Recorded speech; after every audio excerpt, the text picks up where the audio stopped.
The funeral service of 70-year-old Reverend Sarah Mohlala, one of the 3 people who died at Pastor Shepherd Bushiri's church during a stampede over a week ago, is underway in Soshanguve, north of Pretoria.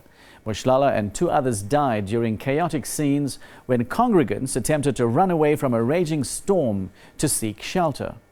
Speakers at the service have described Mohlala as a woman who lived for God. Her grandchildren say they will miss her dearly. Our reporter, Molemo, waone, muthoa, is there. Let's cross to her now for an update. Hi, Molemo. What's happening at the moment where you are? Good morning, Mahendra. We are now at the Zandfontein Cemetery in Pretoria, where the funeral service of Mayor Sarah Mohlala is actually being rounded off. The service started earlier around 7 o'clock at her home in Soshanguve. She's one of the 3 women who were killed last week Friday during the stampede following the storm that had apparently almost everyone scrambling for shelter. And her family last week just indicated that they actually were, led astray in terms of, finding their mother's body. They were sent from pillar to post. The church could not indicate exactly as to, where the dead bodies were taken to, which mortuary where the dead bodies were taken to. And at the time when her body was finally found, it was almost decaying, and they indicated that it's actually a very sad situation because she has been a very devoted Christian. She has been a very devoted church member, and it's actually a sad moment for people who were there for spiritual upliftment, to now end up like this. And Mayor Mohlala has been described as well as somebody who loved craft work.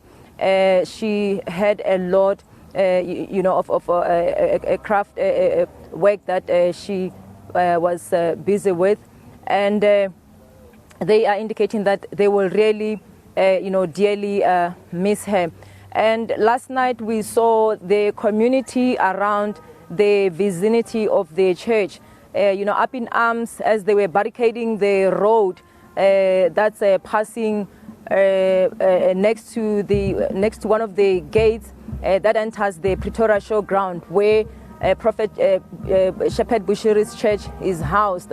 They are actually lamenting the fact that proper procedures were not followed after the bodies were or after people died. And as also it was indicated by the police, preliminary investigations indicated that the bodies were removed from the scene without them being informed, and the case also was not registered with the police. So last night the community was very angry, saying that they are demanding answers. They want to know why the bodies were removed from the scene without the police, why proper procedures were not followed, and they are actually calling for Prophet Bushiri to leave the Pretoria showground. They're calling for him to leave South Africa, and they are saying that for now, because after the crossover service on the 1st of this month, the church's activities have actually been halted until the 18th. So on the 18th this month, they are saying that if Prophet Bushiri doesn't make time with them, there won't be any church anymore in that space. Well, thank you very much indeed for that update, Molemo. Thank you. That was our reporter, Molemo, waone, muthoa, at the Soshanguve Cemetery.